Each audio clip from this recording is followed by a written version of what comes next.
Shalom. I want to start off by giving all praise, honor, and glory to Yahweh, Bahasham, Yahweh Shai, Bahasham Rakakwadash. Yahweh is the true, holy, and powerful name of the Heavenly Father. Bahasham meaning in the name. Yahweh Shai is the true, holy, and powerful name of His only begotten Son, who is the Savior of the nation of Israel. Starting off with the elect within the nation of Israel, and Israel consists of you so-called Negroes, Hispanics, and Native Americans, as well as you Israelite foreigners scattered abroad that may look like the nations where you've been scattered to, but are Israelites. And I also want to give double honors to the elders and apostles of Great Millstone who rule well. Peace and salutations to the hopeful elect, pushing out this word in all sincerity and in truth.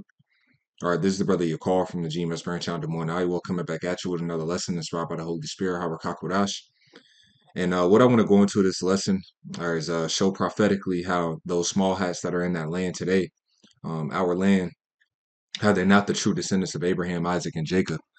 All right, the scriptures make it very plain. All right, there's three main points that I want to go into. The first point is where the bulk of the Israelites would be prior to getting into that land. All right, because the scriptures outline that very clearly that before the Israelites are taken into their land, okay, that they would be in Babylon. Majority of the Israelites will be in Babylon, and they will get a great deliverance from Babylon before getting into that land. All right, and those small hats, all right, don't fit that prophecy. All right. Another point is how they will be put into that land. All right, so how the true Israelites will be put into that land, via the deliverance through the chariots, the so-called UFOs, which I want to go through as well in the scriptures, and then also the third point I want to harp on is how the land will be once they're settled in that land. All right, because that land is a desert right now. That land is cursed. Okay, I got a clip that Lord's will I can play it towards the end, showing you how much of a desert that land is. But the scripture says plainly that when the Lord puts his people into that land, all right, how it's going to be as the Garden of Eden again. All right, and it's clearly not the Garden of Eden. Okay, the Lord is going to have that land be well watered. All right, and it only rains in like a inch or even less in certain areas, all right, throughout that land. It's a desert plain, all right, just to be plain, it's a desert right now. So they don't fulfill those prophecies, man. And it shows you that they aren't, the descendants of Abraham, Isaac, and Jacob, but in actuality, they're the descendants of Esau, Edom that are in that land, So without further ado, I'm going to just go through those different points scripturally, all right, to back it up in Lord's will, let's edify. So let's start off with this in the book of Jeremiah, chapter 16 and 14. It says, "Therefore, behold, the days come, saith the Lord, that it shall no more be said, the Lord Yahweh Ba'ashem Yahweh Shai liveth, that brought up the children of Israel out of the land of Egypt." All right, so everybody pretty much knows of the great deliverance that's spoken about in the book of Exodus of our forefathers being delivered out of Egypt, and all the nations saw that. All right, the fear of the Heavenly Father, all right, was spread throughout the world at that time because of this great deliverance via the plagues that came upon Egypt, right? So we still talk about that. But it says, verse 14, "Therefore, behold, the days come, saith the Lord, that it shall no more be said, the Lord liveth that brought up the children of Israel out of the land of Egypt, but the Lord liveth that brought up the children of Israel from the land of the north, and from all the lands whither he had driven them, and I will bring them again into their land that I gave unto their fathers." All right. So we're going to not be talking about, just the deliverance out of Egypt, which we still talk about that. All right. But there's a greater deliverance, all right, to come that's being prophesied here. And that's the great deliverance that's going to be spoken about. Okay. The Lord is going to physically, all right, gather the seed of the nation of Israel, as we're going to read in this next precept, out of the north country, out of the land of the north. And we're going to show forth that that land of the north is talking about Babylon. And once again, those small hats, all right, they immigrated from different places in mainly Europe. And we'll grab, some of that information towards the end, from Europe and Russia and so on and so forth. All right, they didn't get delivered out of Babylon. All right, and we aren't talking about this great deliverance that they had. See, the whole world should be talking about this great deliverance that they got out of the land of Babylon, all right, before getting into that land, if they are the true people, all right, because this is what the scriptures are outlining. This is the picture that the Bible paints, all right. So it says, but verse 15 again, "But the Lord liveth, which that brought up the children of Israel from the land of the north, and from all the lands whither he had driven them, and I will bring them again into their land that I gave unto their fathers." So the Lord will bring his people into that land. All right. He's going to physically do that. All right, via the so-called UFOs, the chariots of Israel, as we're going to read about. All right, the chariots of our salvation, man. They play a big part in the deliverance, and that's not how those people, all right, got into that land. All right, so let's read this one, Jeremiah chapter 23 and verse 5. Behold, the days come, saith the Lord, that I will I'm sorry, Jeremiah 23, and I'm gonna just jump down. Jeremiah 23 and 7. Therefore, behold, the days come, saith the Lord, that they shall no more say, the Lord liveth, which brought up the children of Israel out of the land of Egypt. All right, so just like it said in the other scripture we just read, but the Lord liveth, which brought up and which led the seed. All right, talking about what? The physical descendants of the house of Israel out of the north country and from all the countries whither I had driven them, and they shall dwell in their own land. All right. Okay, so once again, it talks about a physical deliverance, all right, a great deliverance that's going to eclipse the deliverance of ancient Egypt that all the world would know about, would be talking about, right? And then they will be placed into that land. So let's, prove further that that land of the north is speaking about America. This is the book of Babylon the Great. This is the book of Zechariah, chapter 2 and verse 6. It says, Ho, ho, come forth and flee from the land of the north. So it keeps referring this land of the north. All right, it says, saith the Lord, for I have spread you abroad as the four winds of the heaven, saith the Lord. Right, it says, come forth and flee from the land of the north. Now, real quick, all right, because it says the same thing in Jeremiah in multiple places, man. It talks about fleeing.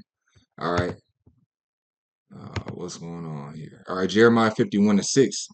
It says, flee out of the midst of Babylon and deliver every man his soul. And the way that we do this is through repentance. All right. In the book of Ezekiel, the 18th chapter, it says, if the wicked turn away from all his wickedness and do which is lawful and right, he shall deliver his soul.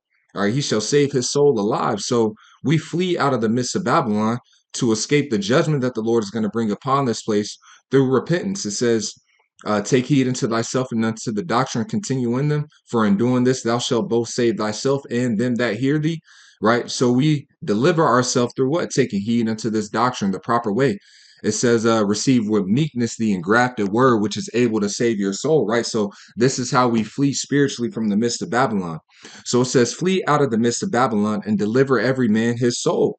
Be not cut off in her iniquity, for the Lord, for this is the time of the Lord's vengeance. And we're going to talk about that great vengeance that the Lord is going to bring upon Babylon. All right, that the Lord is going to have his people escape, all right, the destruction to come upon Babylon prior to them getting into that land. It says he will render unto her a recompense. So Babylon has to fall, all right. This great kingdom, all right, has to fall before his people get put into that land. All right. So that's another strike, on those small hats, man. All right. Them saying that they're in that land. Well, the great city Babylon hasn't fallen yet, because after that is when they're going to get put into that land. And we'll show all these different things through prophecy, man. It says, flee out of the midst of Babylon and deliver every man his soul. Be not cut off in her iniquity, for this is the time of the Lord's vengeance. He will render unto her a recompense. All right. And then it goes into the destruction upon Babylon. All right. I'm going to jump down real quick. It says, uh, yeah, I'll read this verse 11. Make bright the arrows, gather the shields. The Lord hath raised up the spear of the kings of the Medes. All right. And that's speaking about the Russians. All right. The kings of the Medes. It says, for his device is against Babylon to destroy it, because it is the vengeance of the Lord and the vengeance of his temple. So the Lord is putting it in the spirit. All right. Of the Medes, being the Russians. All right, to get stirred up against Babylon, and eventually is going to lead to the nuclear destruction upon America. All right, Babylon the Great, man. All right, and all this is going to happen prior into the Israelites settling in that land. All right, this is another one, reiterating the point, Jeremiah 51 and verse 45. It says, my people, go ye out of the midst of her. And once again, I already explained how we flee from her. Right.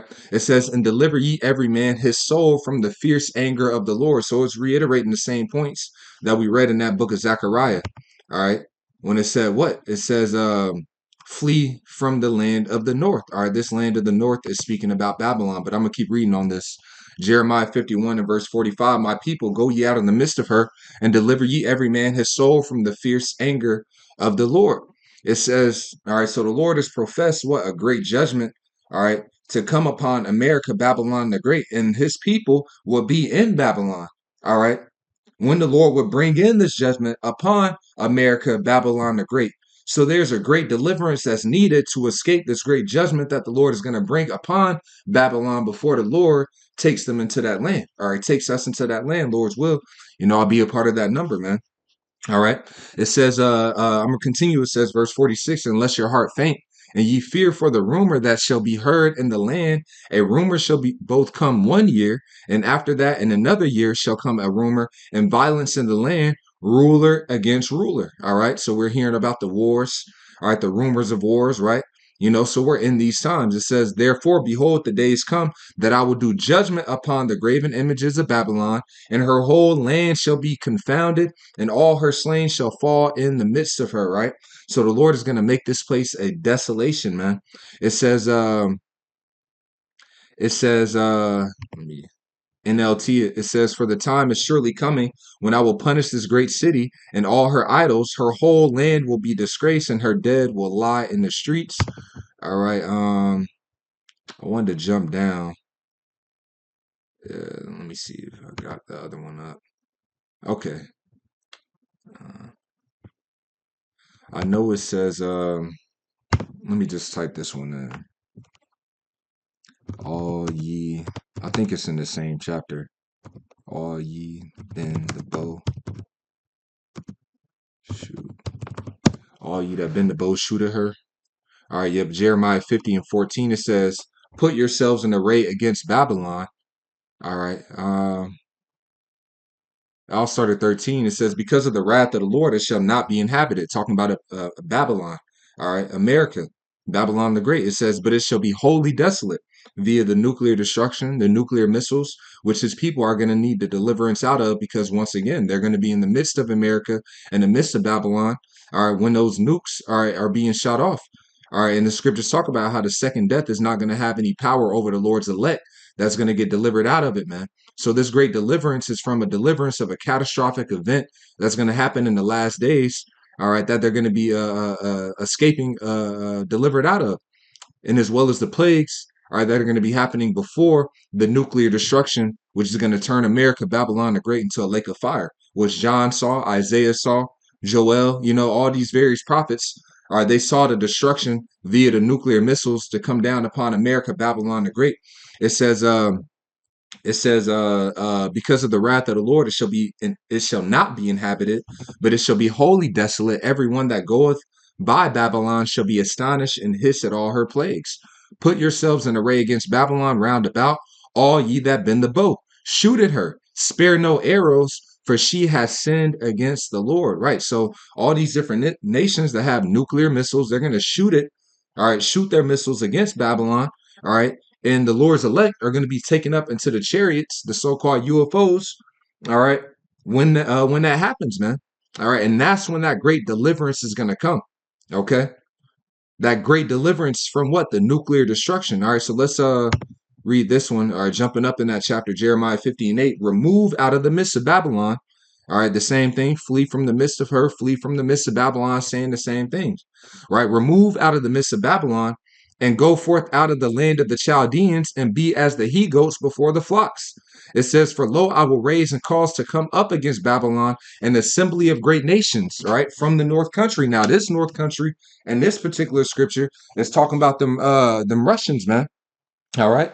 An assembly of nations that are allied with Russia to come against America, Babylon the Great. And you can read about those alliances in the book of Ezekiel, the 38th chapter. It talks about Gog and Magog, how they're going to be a guard unto Persia, all right, which is Iran, all right, Libya, Ethiopia, these various nations, all right, that Russia is, supplying with, weaponry and missile defense systems and so on and so forth. These things are playing out in prophecy. So the assembly of great nations in the north country is Russia and its various allies. All right, you had those different nations that were allied with Russia during World War II. All right, they're coming back in an alliance. You got Turkey, which is a major piece, that's going to be allied with Russia, to come against America, Babylon the Great. It says, for lo, I will raise and cause to come up against Babylon an assembly of great nations from the north country, and they shall set themselves in array against her.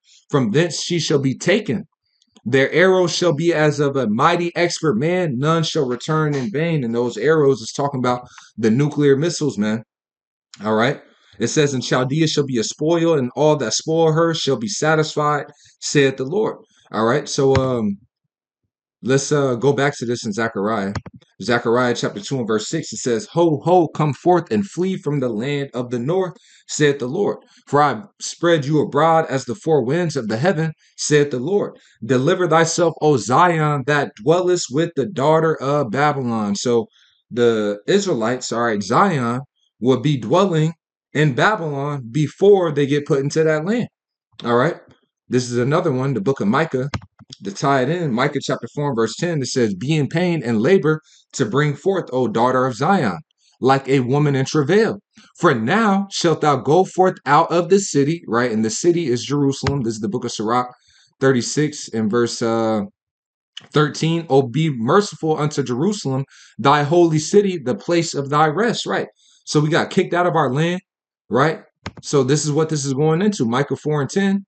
It says, Be in pain and labor to bring forth, O daughter of Zion, like a woman in travail. For now shalt thou go forth out of the city. So first the northern kingdom got kicked out of our land. All right. The Assyrians took them into captivity. All right. Then later on, the southern kingdom, you know, we went into captivity under the Babylonians. All right, then the Lord eventually completely, he removed us out of the land. All right, and now we all over here, as the scripture said that we would be here in Babylon, man. Okay, the northern and the southern kingdom being oppressed together, as the prophecy said in the book of Jeremiah, and that's another piece, man. All right, those small hats, all right, they pretty much say that it's only the three tribes. They from Judah, Levi, you know, they only really talk about the southern kingdom tribes. They don't really talk about the northern kingdom. All right, and the northern and the southern kingdom will be placed into that land together. All right, and they will be oppressed in Babylon together. Okay, before they get put into that land. All right, you don't be hearing about all the northern kingdom tribes, being all throughout that land. Once again, they only talk about the southern kingdom for the most part, man. All right, but it says, for now shalt thou go forth out of the city. So we got kicked out of our land, and thou shalt dwell in the field. And the scripture says in the book of Matthew, do I got it up? Matthew, the 13th chapter, straight to the point. Matthew 13 and 38, the field is the world. All right. So that's straight to the point. That's all we need. The field is the world. So when we got cast into the field, we got scattered throughout the four corners of the earth. Like it prophesied, like the Lord said that, he would scatter us throughout the four corners of the earth in the book of Deuteronomy, the 28th chapter, and various other precepts. And that's why in all those precepts we read in the beginning, in that Jeremiah, it talked about what? That the Lord was going to gather us from the four corners of the earth, meaning from all the places. He's going to gather his elect from all the places where they've been scattered. All right. And from the north country. So that's where the bulk of the main deliverance will come from, come from out of, man. The north country, as we're showing here, which is Babylon the Great. All right. But all those other places where we've been scattered, man. That's why in the book of Revelation, I'll hit this real quick. All right. This is Revelation chapter 5 and verse 9, if I'm not mistaken. Revelation 5 and 9. It says, and they sung a new song, saying, Thou art worthy to take the book and to open the seals thereof. For thou wast slain and hast redeemed us to the Most High by thy blood out of every kindred and tongue and people and nation. All right. So we were scattered throughout all these various different places, and the Lord promised that he would gather us and make us a nation of kings and priests. And that was a promise only unto the Israelites. Like it says, I believe that's in the book of Exodus, the 19th chapter. He said that he will make us a nation of kings and priests. So when Yahushua returns, all right, as we're reading in this Revelation, the 5th chapter, this is what he's going to do. He's going to fulfill what it was said that he would do, redeeming us, all right, making us, I didn't read that point, Salachya, verse 10, and has made us unto our power kings and priests, and we shall reign on earth. All right. So this is what Yahushua is coming to fulfill. Okay. All right. So I had another one in mind, but it escaped me. But let's finish that Micah. All right. It says, for now shalt thou go forth out of the city, and thou shalt dwell in the field. So we got kicked out of our land. We got scattered throughout the four corners of the earth, and thou shalt go even to Babylon. And this is the bulk of where the Israelites will be, in Babylon, prior to them being set in their land. There shalt thou be delivered, There the Lord Yahweh Ba'ashem Yahushai shall redeem thee from the hand of thine enemies. So it says, there shall you be delivered. All right, and we're going to lock in on how that deliverance would manifest. All right.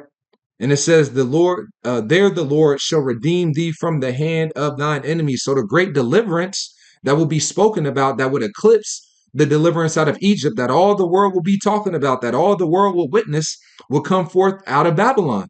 And that's not being talked about. All right. And Babylon has not been destroyed yet. Okay.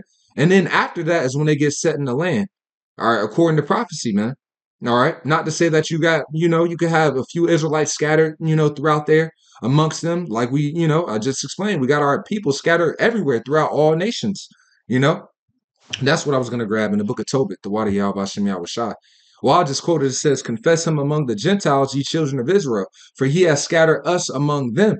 So we've been scattered throughout all these various nations, but the Lord promised that he would gather us, all right, from these different nations where we were scattered to. All right. That's why now Revelation, the 5th chapter says he's gathered us out of every kindred, out of every tongue, and out of every people. All right. And this Ezekiel is going to harp in on that, man. This is the book of Ezekiel, chapter 34 and verse 11. For thus saith the Lord Yahweh power, behold, I, even I, will both search for my sheep and seek them out. And who's the Lord's sheep? This is the book of Jeremiah, chapter 50, in verse 17, Israel is a scattered sheep. The lions have driven him away, for the king of Assyria had devoured him. And last, this Nebuchadnezzar, king of Babylon, hath broken his bones. So Israel is the scattered sheep. This is the book of Matthew 10 and 6. But go rather to the lost sheep of the house of Israel. All right, Matthew 15 and 24. But he answered and said, I'm not sent, but unto the lost sheep of the house of Israel. So the Israelites are the Lord's sheep, who he's going to gather. So going back to this in the book of Ezekiel 34 and 11, for thus saith the Lord Yahweh power, behold, I, even I, will both search my sheep and seek them out. As a shepherd seeketh out his flock in the day that he is among his sheep that are scattered, so will I seek out my sheep and will deliver them. All right. Once again, we're going to harp on how that deliverance will manifest. All right. And we read about where that great deliverance will come out of. All right. Babylon, that north country. Right. It says, and will deliver them out of all places where they have been scattered in the cloudy and dark day. All right. Now, this is key because this is letting us know when that great deliverance will happen. All right. That great deliverance would happen on the cloudy and dark day. All right. That cloudy and dark day is talking about the nuclear destruction. This is when that great deliverance will happen. All right. And then after that, that's when the true Israelites will be put into that land. All right. So did this already happen? All right. Did that cloudy and dark day already happen? Absolutely not. But we're approaching it very soon. This is the book of Joel, just to go into, show forth that cloudy and dark day, man. This is the nuclear destruction. Joel chapter 2, starting at the top, verse 1. Blow ye the trumpet in Zion and sound an alarm in my holy mountain.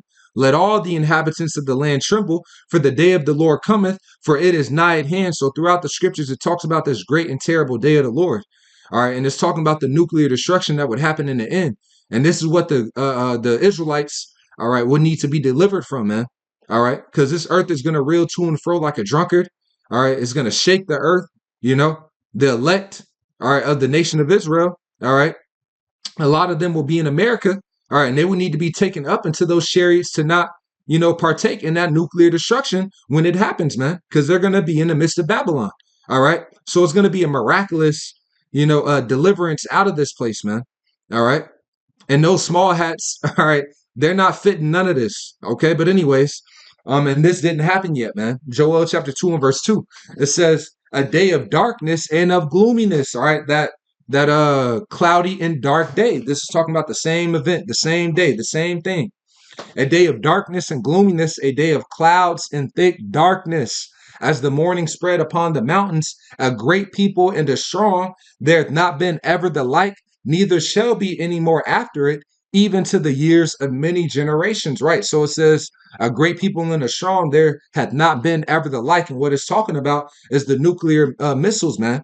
See, the scripture says in the book of Isaiah, all right, that This one, many, let me see, garments rolled in blood. All right, this is the book of Isaiah, chapter 9, and verse 5. For every battle of the warrior is with confused noise and garments rolled in blood. So conventional warfare, you had people just, it was conventional warfare. All right. You had people throughout the ages, war fighting. All right, now they got guns and different things like that. But this war is going to be different, man. All right, this is going to be a nuclear war, a nuclear destruction. That's why it says, "But this shall be with burning and fuel of fire." All right, and that's why in the book of Job it talks about a fire not kindled or a fire not blown shall consume him. That's talking about what? The nuclear reaction with how those missiles detonate, you know, and everything like that, man. So when we go back to this in the book of Joel, he says that what? He says, there had not been ever the like, because there's never been missiles like this, weaponry like this throughout all the ages, man. And it says, neither shall be any more after it, right? Because as the prophecy states throughout the scriptures, it talks about how we're going to gather up their weapons and burn them. All right. There's going to be no more war anymore.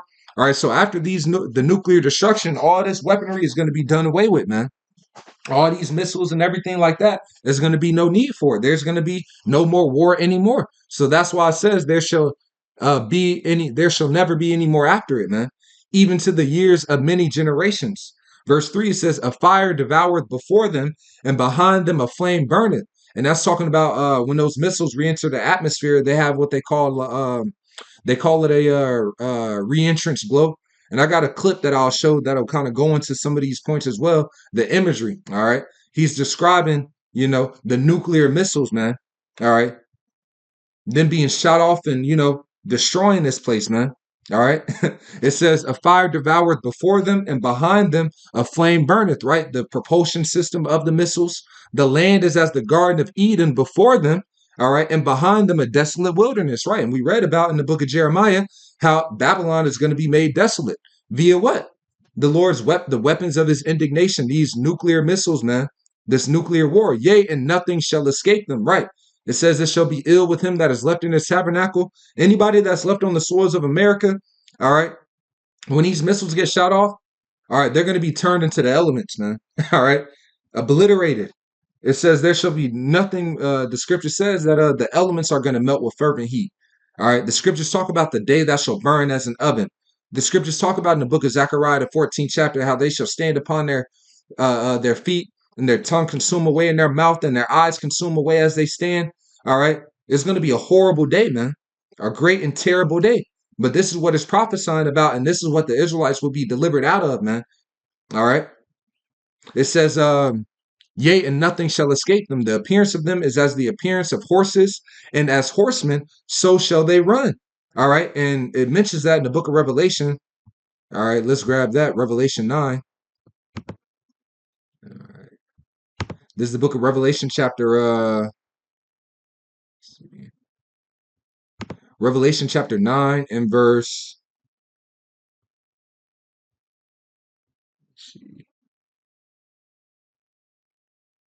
Yeah, I'll start at verse 14. It says, I'll start at 15. And the four angels were loosed, which were prepared for an hour and a day and a month and a year for to slay the third part of men. Well, as a matter of fact, I'll start at 13.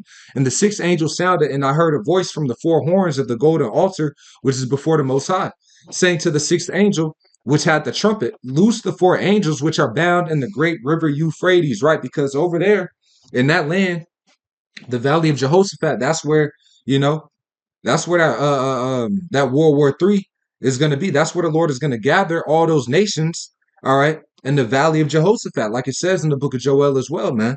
All right, and that's where Yahushua is going to destroy all those armies. He's going to return, like it describes in the book of Second Ezra, the 13th chapter. All right, he's going to deliver his elect from the nuclear destruction, and all these different things happening. So it's going to be wild, man. All right, but this is what the scriptures is outlining. So it says, and the four angels were loose, which were prepared for an hour and a day and a month and a year for to slay the third part of men. So it's a specific time, a specific day where the Lord is going to give that green light, all right, to destroy this place via nuclear ICBM missiles, man. It says, and the number of the army of the horsemen were 200,000. And this is speaking about the warheads, man. All right. It says the number of the army of the horsemen were 200,000 because horsemen, they're known for their strength. The horse is known for his strength, man. All right. These are powerful weapons. Okay. You know, it says what? The weapons of the Lord's indignation. He's going to open up his armory. You know, these are powerful weapons. These are weapons that are going to shake the earth, man. All right, but it compared them to horsemen, like it said in the book of Joel. It says, and I heard the number of them. All right, 200,000, man. That's going into those warheads. All right. It says, and thus I saw the horses in the vision, and them that sat on them having breastplates of fire, all right, and of jacinth, and that's that glow. All right, the jacinth is a red hue, and that's how those warheads look when they're re-entering the atmosphere, man. All right, and I got a clip just to illustrate that, but it says in brimstone, and the heads of the horses were as the heads of lions, right? Because in those warheads is where the strength is. It says the heads of them is as the heads of lions. That's where the power is in those warheads, man. And out of their mouths issued fire, smoke, and brimstone. All right. Because that's what's going to deliver the force and the power from the detonation of those warheads. Now, real quick, all right, just to illustrate that. Now, this is a clip. It says how the RS-28 Sarmat Satan 2 works. The world's most powerful ICBM explained. All right. And this is from Learn from the Base. Now, fair use, fair use. All right. I'm not using this for, monetary purposes. This is just educational purposes, right? So, I want to go ahead and just play a quick clip out of this. At 30 minutes. Now this is what Isaiah was talking about in the book of Isaiah, the 34th chapter, where he said his sword shall be bathed in heaven. That's some missiles being shot out into the atmosphere, being bathed in heaven and coming down upon Idumea, which is talking about America, Babylon the Great. And this is showing that, man. And this is what John was seeing. This is what Isaiah was seeing. And they were describing these things with the best terminology that they had to describe the nuclear destruction, man. Right. So you see that glow, that red glow, that red hue. This is why John said in the book he said the stars falling from heaven. See, looking at this, it would look like a star is falling from heaven, man. Okay? Because of that shine and that glow. And going back, when you look up back in that Revelation 9, I'm gonna read it again real quick. It says Revelation 9 and 17, and thus I saw the horses in the vision, and them that sat on them having breastplates of fire. All right. This will be a breastplate of fire. All right. A breastplate is what? An armory, a metal armory. All right. He said a fire, and you see it here. He's just describing it the best way he can. It says breastplates of fire and of jacinth. Now, if we look up jacinth real quick, let me just go to this tab. Let's pull this over. All right, jacinth. Okay. Bam. Just looking up jacinth. You see that glow, that red hue, that red glow. He's describing that, man, and this is exactly what we're seeing here. That red glow, a breastplate of fire, of jacinth, right? He's describing this, man. You know?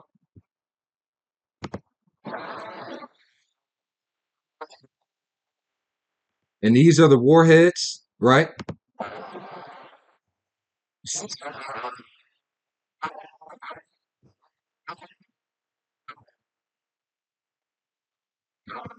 Right. And you even see the glow on it, that's the reentry glow, you know, that's that fire devoured before them and after them. It's a desolate wilderness, because these missiles, these warheads, they're going to destroy this place, man. And this is where the power lies in that warhead, because there's different parts of the missile, as we saw, going back, you know, you got the propulsion to get it. That's the tail, of it.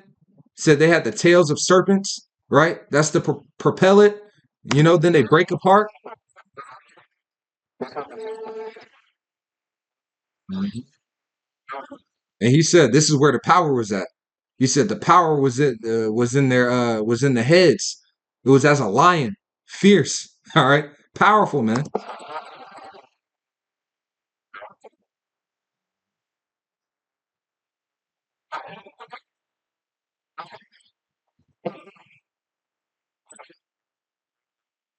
Mhm.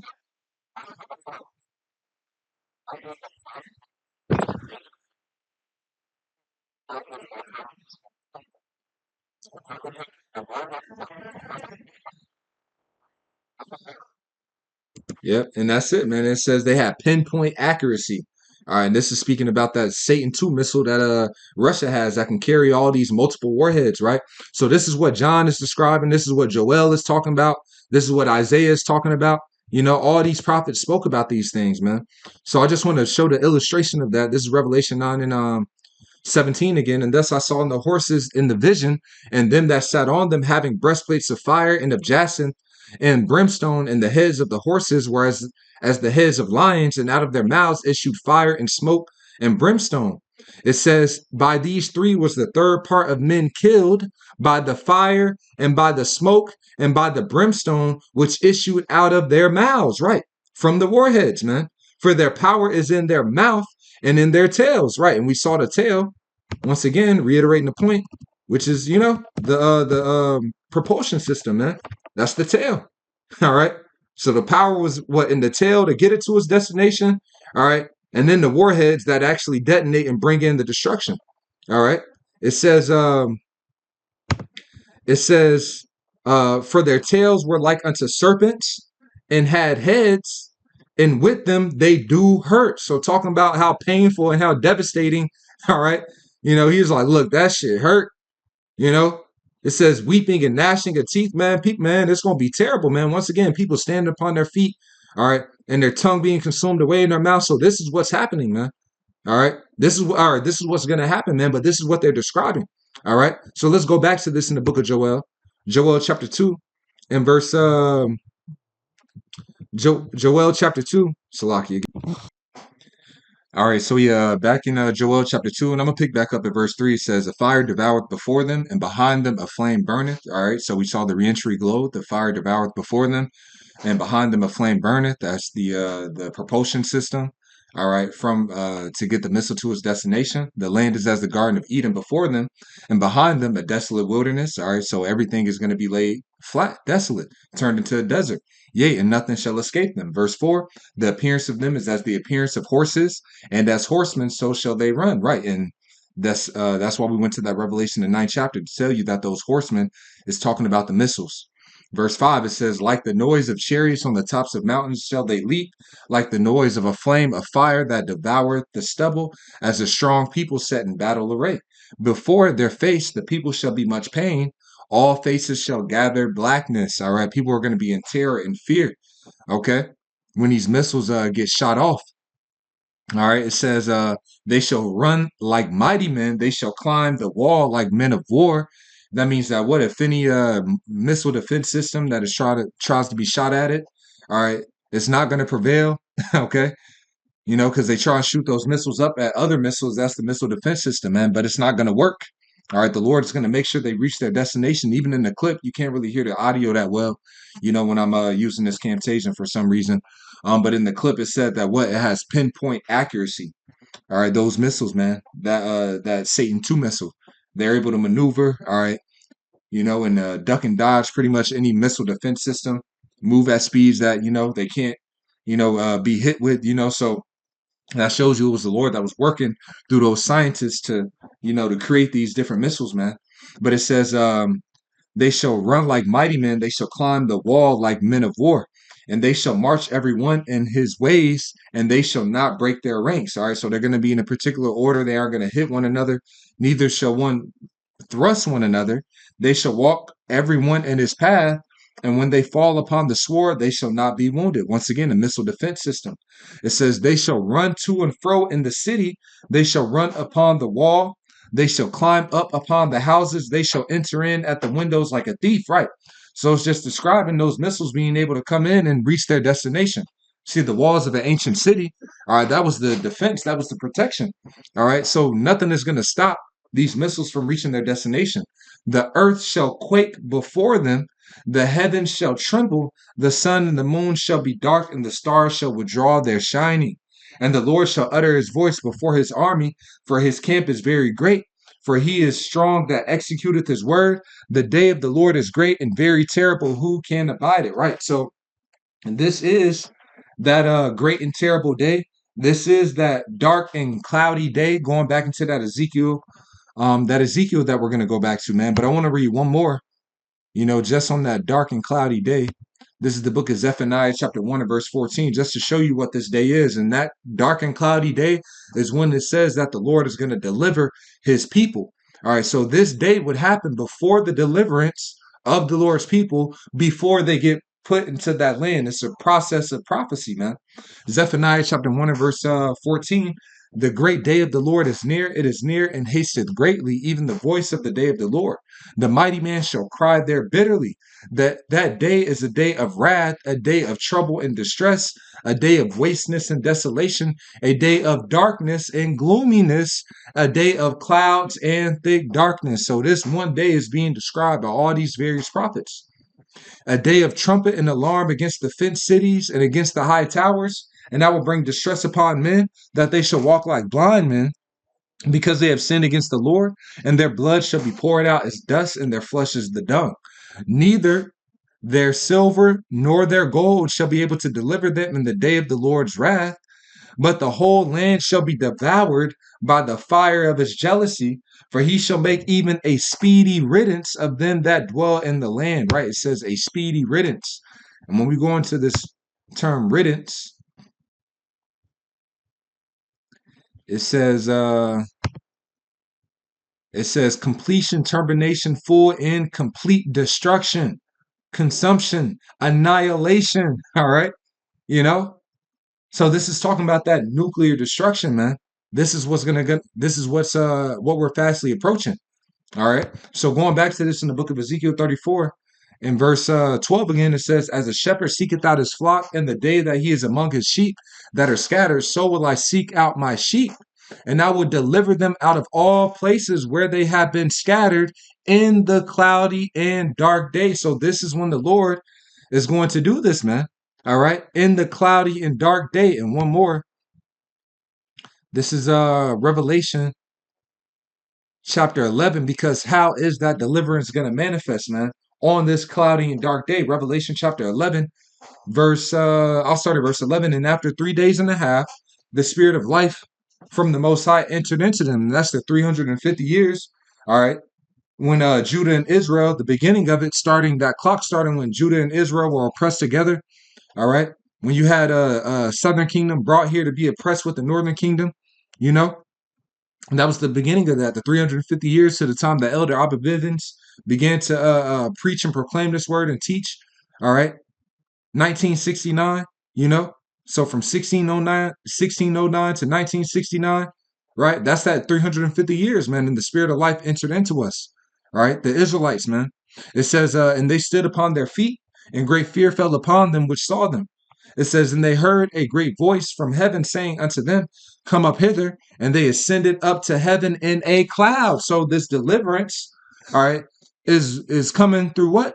Us being taken up into a cloud. Lord's will, we're a part of that number. And their enemies beheld them. And the same hour was there a great earthquake. And what's going to cause that great earthquake? The nuclear missiles, the nuclear destruction. All right. And at that same time, that's when they're going to go up into those chariots.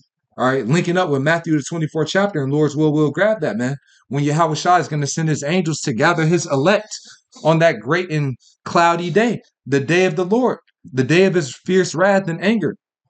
It says, in the same hour was there a great earthquake, and the tenth part of the city fell, and in the earthquake there was slain of men 7,000, and the remnant were affrighted and gave glory to the power of heaven. All right, this is Revelation chapter 18, because I want to, go into that great earthquake, showing you, that it's linking up. That's the day of the Lord, the nuclear destruction. That's when Yahweh Shah is going to return, man. It says in Revelation 18 and 21, and that's when he's going to gather his elect, all right, to escape that nuclear destruction. Revelation 18 and 21, and the mighty angel took up a stone like a great millstone and cast it into the sea, saying, thus with violence shall that great city Babylon be thrown down and shall be found no more at all. All right, it says, thus with violence shall Babylon be thrown down, man. America, you go into this word violence. It says, let me see. All right, this word violence, it says hormima. Hormima. All right, it says a rush impulse, that which is impelled or hurried away by impulse, but we're going to go into the root. All right, horme. It says a violent motion. So what's going to cause that violent motion? All right, impulse. All right, it's going to be what? The nuclear missiles, man. Okay, the nuclear missiles. This is the book of Isaiah, chapter 24, and verse. I'll start at verse 18. It says, and it shall come to pass that he who fleeth from the noise of the fear shall fall into the pit, and he that cometh up out of the midst of the pit shall be taken in the snare. For the windows from on high are open, and the foundations of the earth do shake. Right. So those missiles are going to leave the atmosphere, come back down, you know, fall down. Like it talks about in the book of Isaiah, the 34th chapter. Let me just go ahead and hit that real quick. Isaiah 34. Quoted it earlier, but we can go ahead and hit it. This is Isaiah chapter 34 and starting at verse 4. It says, and all the hosts of heaven shall be dissolved, and the heavens shall be rolled together as a scroll. That's a mushroom cloud, man. All right, how Isaiah is describing it the same way that John described it in the book of Revelation. All right. It says, and all their hosts shall fall down as a leaf falleth off from the vine and as a falling fig from the fig tree. Right. Same way John described in the book of Revelation. I believe that's the 6th chapter. For my sword, which is talking about the nuclear missiles, shall be bathed in heaven. Even in the book of Deuteronomy, Moses talked about the Lord whetting his glittering sword. All right. You know, so this judgment of the nuclear destruction has been prophesied for thousands of years. This great and terrible day. For my sword shall be bathed in heaven. Behold, it shall come down upon Idumea and upon the people of my curse to judgment. All right, the sword of the Lord is filled with blood. It is made fat with the fatness and with the blood of lambs and goats, with the fat of the kidneys of rams. For the Lord hath the sacrifice in Basra and the great slaughter in the land of Idumea. All right, it's talking about in America, man. And the unicorns shall come down with them, and the bullocks with the bulls, and their land shall be soaked with blood, and their dust made fat with fatness. For it is the day of the Lord's vengeance, in the year of recompenses for the controversy of Zion. And that's why, even in the book of Revelation, it says, rejoice, ye heavens, and ye holy apostles and prophets, for the Most High hath avenged you on her, through the destruction of America, Babylon the Great. In the book of Isaiah, in the NLT, it says, for it is the day of the Lord's revenge, the year when Edom will be paid back for all it did to Israel. All right. So this is the Lord's payback, man. Here it is. They shed all of our blood, the blood of the slaves, the Israelites, man, upon this wicked society. Well, this place is going to be soaked with blood, man. All right. And that's the judgment, man. Said it shall, the scriptures talk about the Lord. It shall reach to the horse's bridle, a lot of the blood and the destruction, a lot of the describing the amount of death that's going to be out here, man. Of course, via the nuclear destruction, right? The Lord, him destroying, killing when he returns, man. So it's going to be a devastation, a great and terrible day of the Lord, man. All right. So back in Isaiah 24 and 19 now. Or verse 18, it says, and it shall come to pass that he who fleeth from the noise of the fear shall fall into the pit, and he that cometh out of the midst of the pit shall be taken in the snare. For the windows from on high are open, and the foundations of the earth do shake. The earth is utterly broken down, and the earth is clean dissolved. The earth is moved exceedingly.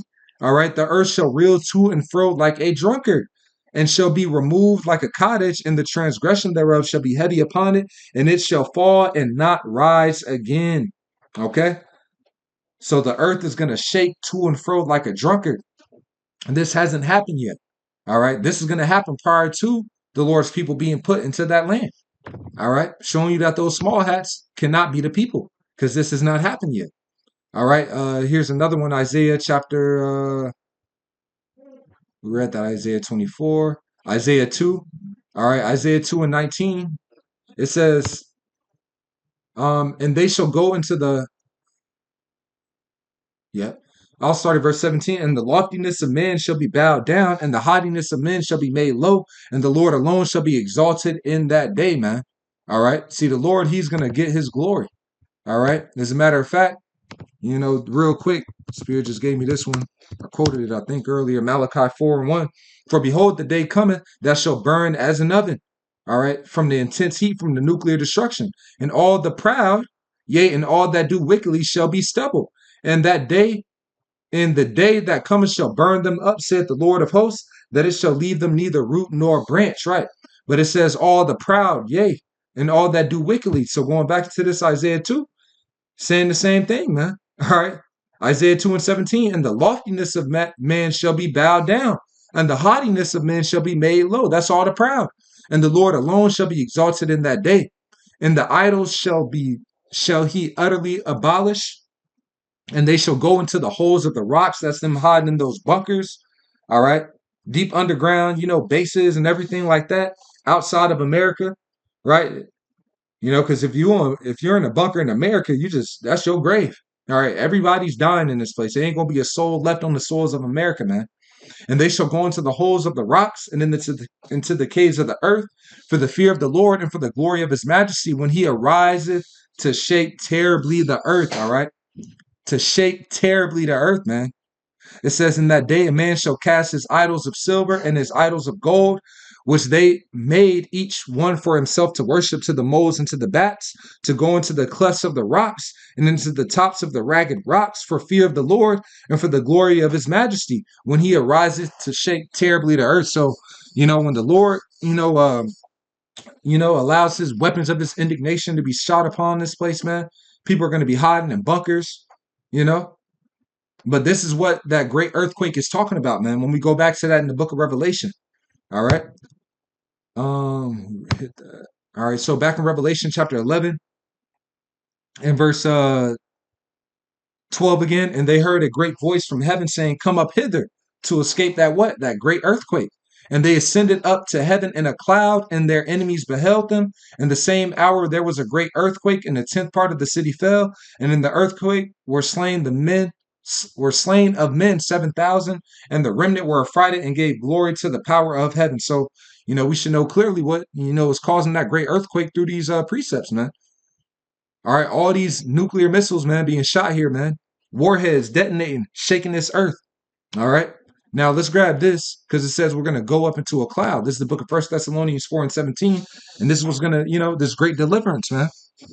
Taken up into those chariots. 1 Thessalonians 4 and 17. Then we which are alive and remain shall be caught up together with them in the clouds to meet the Lord in the air. And so shall we ever be with the Lord. So this is how the deliverance is going to come. All right, through being taken up into the clouds, which is the so-called UFOs. Wherefore, comfort one another with these words, all right? This is Psalms 104 and 3. Who layeth the beams of his chambers in the waters, who maketh the clouds his chariots, all right? So these clouds, all right, are actually vehicles, which is talking about so-called UFOs. This is how the angels move around. This is what the Lord rides in. All right, this is what he's coming back in, all right? Like it says in the book of Acts, real quick. Acts chapter 1, and this is a part of our salvation and deliverance. Acts chapter 1 and verse 9, and when he had spoken these things while they beheld, he was taken up, and a cloud received him out of their sight. It says, and while they looked steadfastly toward heaven as he went up, behold, two men stood by them in white apparel, which also said, ye men of Galilee, why stand ye gazing up into heaven? This same Yahushua, which is taken up from you into heaven, shall so come in like manner as ye have seen him go into heaven. So Yahushua was taken up into a cloud, a so-called UFO, and he's coming back with a bunch of so-called UFOs, man. One big one and a bunch of other ones, man. All right. Revelation chapter 1 in verse, because second Ezra, the 13th chapter, it says how that the chariot that Yahushua is coming in, man, it's like a great mountain. All right. Showing you the massive size of it, man. This is Revelation chapter 1 and verse 7. Behold, he cometh with clouds, right? So a bunch of them, man. Okay. That's why in the book of Habakkuk, Lord's will grab it. But it says the Lord is going to invade them with his troops.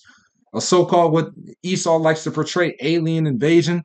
All right. Well, there is going to be an invasion of angels. All right. Showing themselves in the chariots and Yahushua returning, man. Behold, he cometh with clouds, and every eye shall see him, and they also which pierced him, and all kindreds of the earth shall wail because of him. Even so, Amen. All right. So people are going to be in terror and afraid and try to hide themselves from the land. All right. Like it says in Revelation the 6th chapter, from him that sitteth on the throne. All right. So like we read in that Acts, he left in the chariot and he's going to come back in the chariot. And those chariots, man, that's what's going to be a part of our deliverance and salvation. That's what we're going to be taken up in. Lord's will, we're worthy to receive salvation. All right, deliverance from, the Lord's fierce anger, man. This is Habakkuk chapter 3 and verse 8. Was the Lord Yahweh Ba'ashem Yahushai displeased against the rivers? Was thine anger against the rivers? Was thy wrath against the sea? That thou didst ride upon thine horses and thy chariots of salvation. So these chariots, these vehicles, this is a part of our salvation. This is how we're going to be delivered. This is the book of Isaiah 31 and 5. As birds flying, so will the Lord of hosts defend Jerusalem. It says, as birds flying, that's those vehicles, man. Those so-called UFOs, those chariots. It says, defending also, he will deliver it. So this is how we're going to get delivered. All right. And passing over, he will preserve it. Okay. So this is how we're going to get delivered. All right. So when we read that in the book of Ezekiel, it says we're going to be delivered on that cloudy and dark day. Well, it's going to be via the so-called UFOs. This is the book of Isaiah 26 and 20. Come, my people. So the only one that can enter, I'm jumping the gun, Salachya. I'm a little excited. It says, come, my people, enter thou into thy chambers. So the only ones that are going to enter into the Lord's chambers, which is talking about the so-called UFOs that are going to come and deliver the Lord's people from that great and terrible day, the nuclear destruction, the earth reeling to and fro like a drunkard. Only the Lord's people are going to enter into those chambers, man. Showing you that you have to be an Israelite, all right, to enter into those vehicles to be delivered, man. Come, my people, enter thou into thy chambers and shut thy doors about thee and hide thyself as it were for a little moment until the indignation be overpassed. And that indignation is coming through the missiles, man. All right, the weapons of his indignation. So when those weapons are shot off, those missiles are shot off to destroy Babylon and various places where they're going to be shot off at, the Lord is going to have his people taken up into the chambers, man.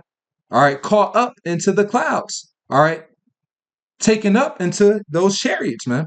For behold, the Lord cometh out of his place to punish the inhabitants of the earth for their iniquity. The earth also shall disclose her blood and shall no more cover her slain. All right. So this is the deliverance, man. Revelation chapter 6 in verse 12. And I beheld when he had opened the sixth seal, and lo, there was a great earthquake. All right. And we know what that earthquake is, what caused that earthquake. All of the nuclear missiles detonating, all right, being shot off. And, and the sun became black as sackcloth of hair. And the moon became as blood. It says, and the stars of heaven fell unto the earth. Right. You're going to have nuclear, from the nuclear clouds, nuclear fallout, is going to, block out the sun. These things are going to be happening, man. All right. It says, and the stars of heaven fell into the earth. And the stars is just John describing, all right, how those missiles look when they were falling down, man. All right. It says, even as a fig tree casteth her untimely figs, like we read in Isaiah the 34th chapter. All right, because a fig tree, those figs grow up from, when you look at how figs grow, they grow up in a looping motion. All right, and then when they fall, all right, it's just a looping motion, man. So they grow up at an angle, and it's just describing how those missiles are shot up out of the atmosphere and they loop down, and hit its destination. It says, when she is shaken of a mighty wind, and the heaven departed as a scroll, that's the mushroom cloud, when it is rolled together, and every mountain and island were moved out of their places, a great earthquake. And the kings of the earth, and the great men, and the rich men, and the chief captains, and the mighty men, and every bondman and every free man hid themselves in the dens and in the rocks of the mountains. All right. In those bunkers, man, and said to the mountains and rocks, fall on us and hide us from the face of him that sitteth on the throne and from the wrath of the Lamb.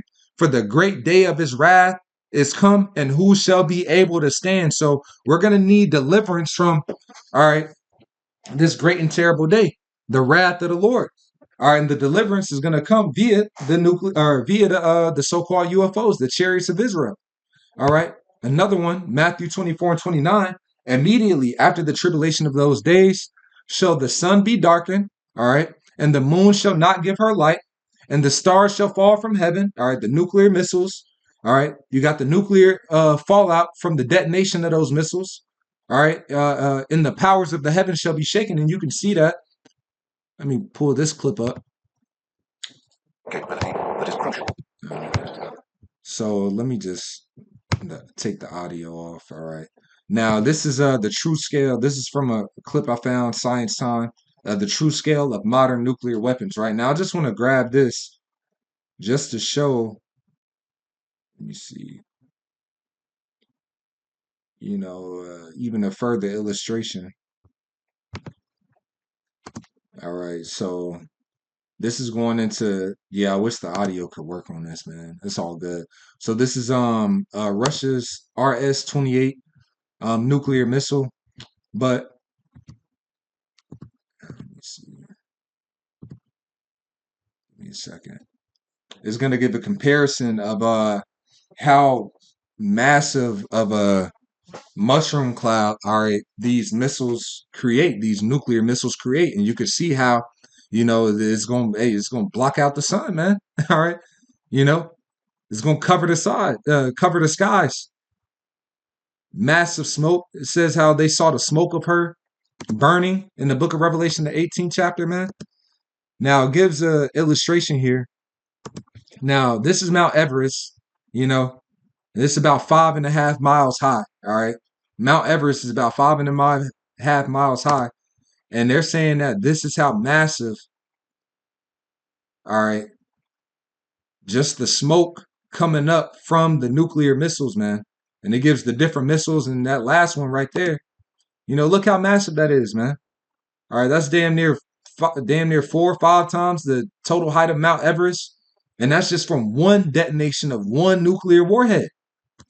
So you can see, man, how this is the cloudy and dark day. They're showing you the warhead now.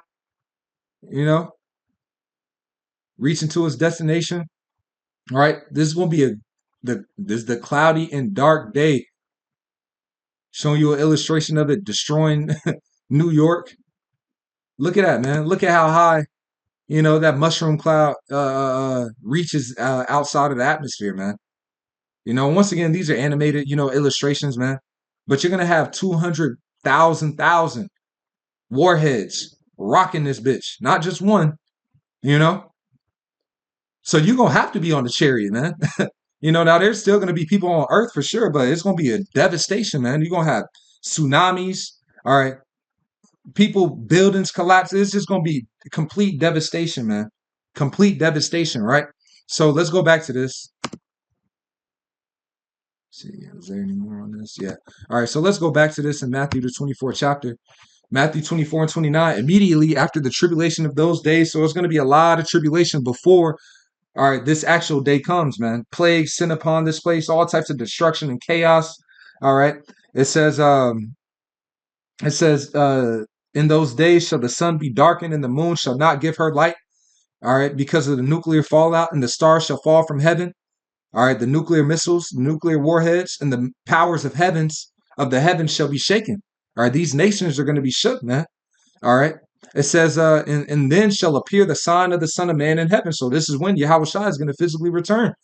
All right. And then shall all the tribes of the earth mourn, and they shall see the Son of Man coming in the clouds of heaven with power and great glory.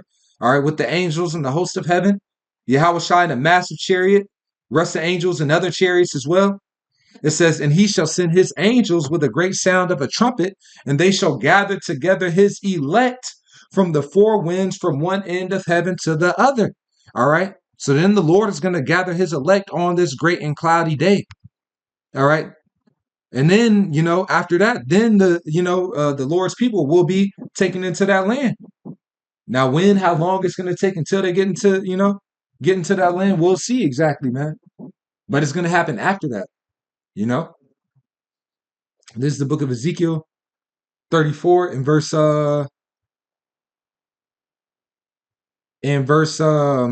13 again. And I will bring them out from the people and gather them. Let me read 12 again. As a shepherd seeketh out his flock in the day that he is among his sheep that are scattered, so will I seek out my sheep, and I will deliver them. And we read about how that deliverance will come. It says, out of all places where they have been scattered in the cloudy and dark day. All right, so we just read about all that, man. Deliverance coming through the so-called UFOs, the chariots of Israel. on the day of Yahweh's return. And that day is going to be when these nuclear missiles are being shot off, man. That's when he's going to physically return. Verse 13, and I will bring them out from the people and gather them from the countries, like we just read in Matthew the 24th chapter, and will bring them to their land. So after this great and terrible day, then the Lord's people will be brought into that land. All right. It says, and will bring them to their own land and feed them upon the mountains of Israel by the rivers and in all the inhabited places of the country. It says, I will feed them in a good pasture, and upon the high mountains of Israel shall their fold be. There shall they lie in a good fold, and in a fat pasture shall they feed upon the mountains of Israel. Right? Now keep this in mind. All right. It says we're going to be put into that land, and it's going to be a good pasture. All right. Meaning what? Good land. Right now, that land is a desert. Now I got this clip. Well, let me read this in the NLT. It says, yes, I will give them good pasture land on high hills of Israel. There they will lie down in pleasant places and feed in the lush pastures of the hills. I will feed them in a good pasture, and their grazing ground will be on the mountain heights of Israel. This is the amplified version. There they will lie down on good grazing ground and feed in rich pasture of the mountains of Israel. Now, like I mentioned, that place is a complete desert right now, man. And I got a clip I'll add, I'll add, Lord's will in the lesson, showing you how desolate that land is, man.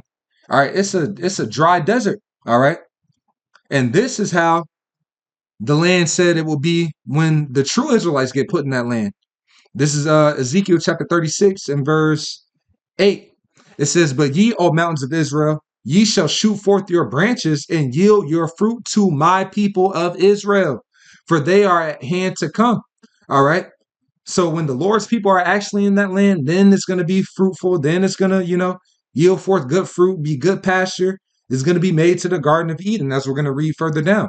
For behold, I am for you, and I will turn unto you, and ye shall be tilled and sown, and I will multiply men upon you, all the house of Israel, even all of it. So not just the southern kingdom, all right, but the northern and the southern kingdom, all of us in that land. And the city shall be inhabited, and the waste shall be builded. So what?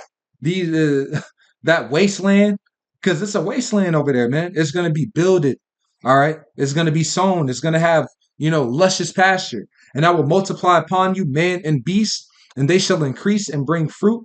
And I will settle you after your old estates, and will do better unto you than at the beginnings. And ye shall know that I am the Lord Yahweh. And this has not happened yet. And they definitely not experiencing that over in that land. If they're the people, this is what the land should look like, man. All right, jumping down, Ezekiel chapter 36 and verse Ezekiel 36 and 34, and the desolate land shall be tilled, whereas it lay desolate in the sight of all that passed by. And they shall say, this land that was desolate is become like the Garden of Eden, and the waste and the desolate and ruined cities are become fenced and are inhabited. So is that land the Garden of Eden? Absolutely not, man. All right. Absolutely not, man. It is a desert. All right. A complete desert, man. It says, then the heathen that are left round about you shall know that I, the Lord Yahweh, will build the ruined places and plant that was desolate. I, the Lord Yahweh, B'Shem Yahweh Shai, have spoken it, and I will do it. All right. Now, just to give an illustration, like I said, just going into the information, I'm gonna, set this up in the in post-production. This goes into what the land looks like now. All right. And the extent that they have to go through just to be able to have water and survive on that land. This land is clearly cursed. How do you grow large amounts of crop in an arid desert? You do what Israel does. How do you make sure plants get the water they need without wasting any of this vital resource? You do what Israel does. How do you ensure that soil doesn't become depleted of nutrients from over-farming? You guessed it, you do what Israel does. So, how does Israel manage to turn its deserts into fertile farmland in a sustainable way? Let's find out. This extremely small country sits on the banks of the Mediterranean and is mostly made up of desert. Yet Israeli agriculture is booming. They lead the world in sustainable farming technology and innovation in the sector. Over the last several decades, their groundbreaking practices have developed more out of necessity than anything else. What they've come up with is truly amazing and will forever change the world. To put the harsh climate of Israel into perspective, parts of the country only get around 1.2 inches of rain a year. On average, rainfall tends to be around 12 inches along the coast, but tends to fall mostly during the winter months, between November and March, meaning the rest of the year is dry. This is a huge problem for farmers who need to grow crops year-round to feed their families in the country. But in this harsh environment, growing plants can be incredibly difficult. For this reason, Israeli farmers and scientists have found ways to make the most out of their water, land, and crops. This is not only good news for the people of Israel, but for the world as a whole, since Israeli researchers are more than willing to share their practices and technology with other farmers. These innovations allow other countries that may also have harsh environmental conditions to grow crops year-round using very few resources. The most obvious problem to overcome with farming in Israel is the lack of water. How do you turn deserts into farmland in such a hostile environment? There are a few innovations that Israeli agriculturalists and researchers have come up with that turn the desert into a bountiful place to grow crops. And since around 8.5 million people are living in a country the size of New Jersey with a growth rate of around 1.6%, Israel needs to be able to produce as much food as possible. So where does a nation made up of mostly desert get its water from? The Mediterranean Sea, of course. The major issue with using water from the Mediterranean is that it contains salt. Since salt water kills most plants that are grown on land, this might seem like an unusable source of water. Israel gets around this problem by using desalination facilities to remove the salt and create fresh water. This is not only done for agricultural purposes, but for drinking water as well. The problem with desalination is that it can be energy intensive and costly. However, if done right as Israel has done, it can provide an almost unlimited source of water. Israeli desalination plants work by pumping salt water from the Mediterranean Sea into a pre-treatment chamber where the water passes through several different filters to remove any sediments or particles that might be suspended in the water. These impurities need to be removed to ensure the rest of the process goes smoothly. If larger particles made it past this tank, it can cause blockages in the next series of filters, which could result in the whole system needing to be cleaned before the desalination process can begin again. The pre-treatment process uses a mixture of gravity and jets to move the water through the filtration system. Once the water is cleared of any larger particles, the salt needs to be removed. Since the salt is dissolved in the water, the molecules are too small to take out with conventional filters. Instead, the desalination process employs the use of reverse osmosis. Reverse osmosis occurs when water is forced through a semi-permeable membrane with pores small enough that only water molecules can pass through it. Since the salt molecule, NaCl, is larger than a water molecule, H2O, the salt gets trapped behind the membrane while the water molecule passes through the microscopic holes. But it's not just salt that reverse osmosis removes, it also separates any other dissolved substances from the H2O molecules. This results in a sterile, almost completely pure water source. But this is not the last step in the operation. Interestingly, Israel's desalination process is so effective that minerals and chemicals must be put back into the water to ensure it meets taste and anti-corrosion requirements. This happens in the third stage at desalination plants before the water is pumped out of the facility to faucets and irrigation systems across the country. Again, the process of desalination is super effective and can generate enormous amounts of fresh drinking water, but the entire procedure requires a massive amount of energy and therefore can be very expensive. Israel knows that they have very little choice in the matter, so the country has invested heavily in desalination plants along its coast. There are new plants being added every few years to ensure that freshwater production can keep up with population growth. The water source also needs to reach farms and agricultural businesses, which puts a lot of pressure on Israel's desalination plants and water distribution infrastructure. As a result, Israel takes things a step further, as with their farming practices, they take advancing technology of desalination very seriously as well. If they're going to generate enough water to irrigate their land, engineers and scientists know that waste must be reduced as much as possible. Water is like liquid gold in the desert, and not a drop should be wasted. So this obviously isn't like the Garden of Eden, man. So those small hats, man, they not fitting the bill, man. They are not fitting the bill at all. All right, so went through that. So now what I want to do, I'll just type this in. After the Balfour Declaration, when did the small hats begin relocating to Israel, and where did they come from? Right, because like I mentioned, I really wanted to address those 3 points of let me pull it back up here.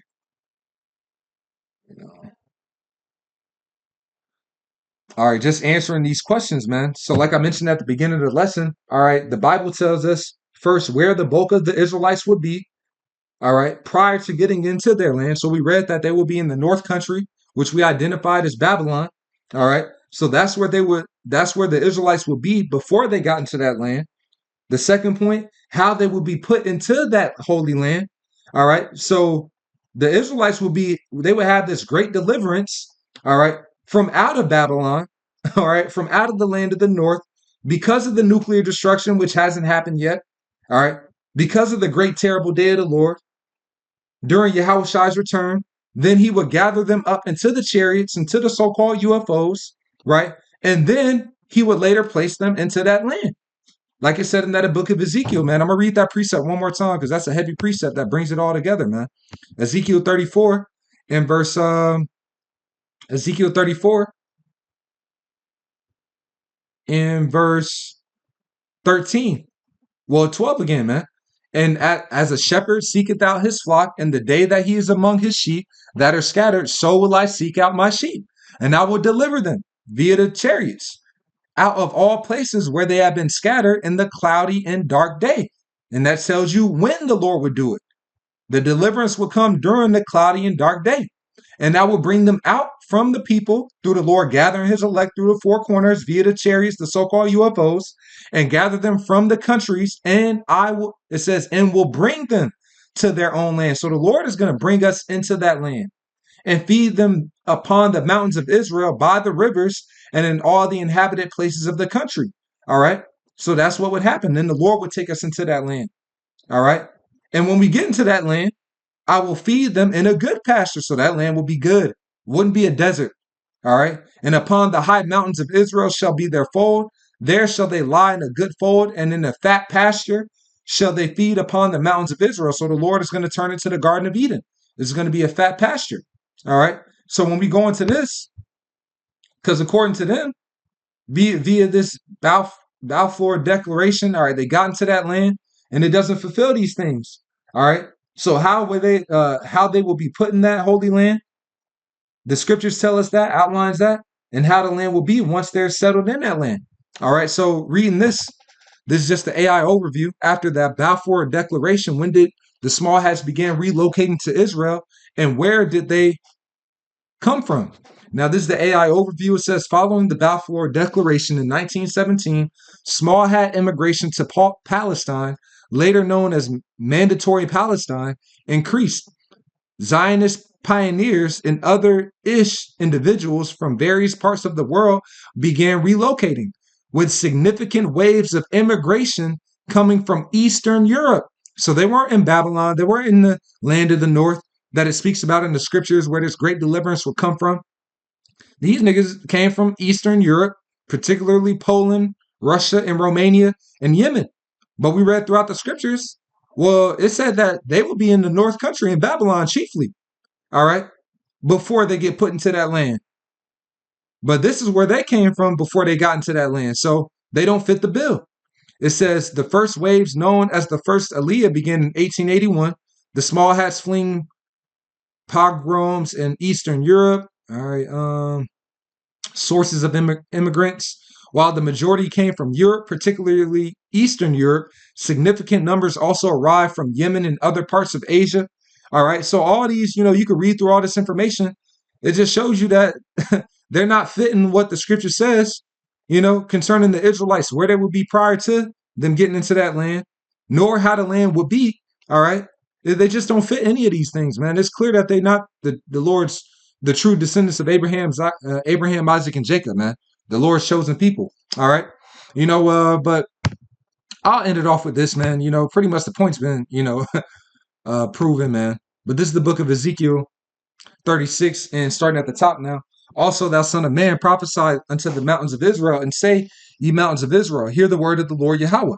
Thus saith the Lord Yahweh, because the enemy has said against you, aha, even the ancient high places are ours in possession. Therefore prophesy and say, thus saith the Lord Yahweh, behold, they have made you desolate and swallowed you up on every side, that ye might be a possession unto the residue of the heathen, and ye are taken up in the lips of talkers, and are an infamy of the people. All right, it says, therefore, ye mountains of Israel, hear the word of the Lord Yahweh power. Thus saith the Lord Yahweh to the mountains, and to the hills, to the rivers, to the valleys, to the desolate waste, and to the cities that are forsaken, which became a prey and derision, to the residue of the heathen that are round about. So the heathen have taken over our land, all right? And they will be in that land until the Lord will put us in that land, all right? After this miraculous, deliverance that's going to eclipse what happened in ancient Egypt, man, that the whole world would know of and be aware of and talk about, all right, through the return of the Messiah, Yahweh Shai, man. Therefore, thus saith the Lord Yahweh power, surely in the fire of my jealousy have I spoken against the residue of the heathen and against all Idumea, Esau, Edom, which have appointed my land into their possession. And that's what they did in the Balfour Declaration. They appointed the Lord's land into their possession and began immigrating there. All right. So this is the prophecy that they fulfill, man, of being the Idumeans that took that land, all right, for their possession. It says, with the joy of all their heart, with despiteful minds to cast it out for a prey. Prophesy therefore concerning the land of Israel, and say unto the mountains, and to the hills, to the rivers, and to the valleys, thus saith the Lord Yahweh power, behold, I've spoken in my jealousy and in my fury, because ye have borne the shame of the heathen. Therefore, thus saith the Lord Yahweh, I have lifted up my hand, surely the heathen that are round about you, they shall bear their shame. It says, but ye, O mountains of Israel, ye shall shoot forth your branches and yield your fruit to my people of Israel, for they are at hand to come. All right. So the Lord is going to remove them out of that land. All right. And plant us in that land. All right. Plain and simple, man.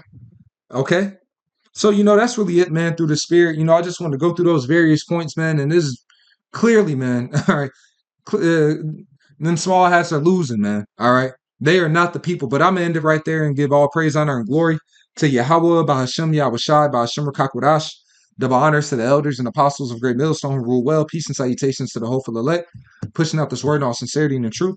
With that, I'm going to say shalom.